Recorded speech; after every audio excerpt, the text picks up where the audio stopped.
brauchen die Gegend, wir brauchen Gespräche davon, Demokratie voneinander zu lernen, voreinander da zu sein. So habe ich die Amadeo-Gemeinde auch in den letzten Jahren kennengelernt in unserer Stadt. Ihr macht beim Cleanup Day mit, ihr seid vor Ort, ihr seid verwurzelt und verankert in der Stadt. Lebt den Dialog auch mit anderen Religionen innerhalb der Stadtgesellschaft. Und ich glaube, davon lebt auch die Stadt.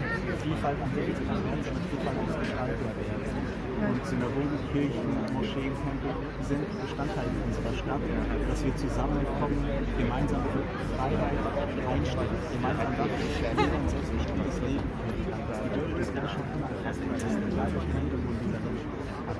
Das ist etwas, was wichtig ist in einer Demokratie, wichtig in unserer Stadt. Und dafür stehen wir gemeinsam ein. Und deswegen ist der Dialog so richtig und so wichtig. Und deswegen ist es gut, dass wir die Türen öffnen am Tag der Moschee.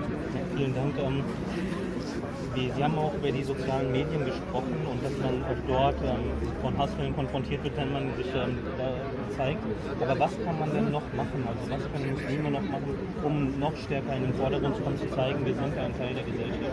Ich glaube, wichtig ist, dass wir Brückenbauer sind. Brückenbauer, das heißt, wir leben in einer Zeit auch durch die sozialen Medien, wo man manchmal das Gefühl hat, dass man diejenigen, die versuchen, den Zusammenhalt zu gestalten, Frieden, Liebe zu predigen, dass man diejenigen fast schon mit am stärksten angreift. Ich glaube, diejenigen müssen am stärksten unterstützt werden. Diejenigen, die versuchen, aufeinander zuzugehen.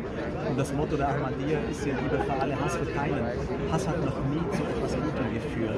Hass hat immer zu Elend geführt, zu Verwüstungen und zu Untergang. Und deswegen, glaube ich, brauchen wir die Debatten, die Diskussion.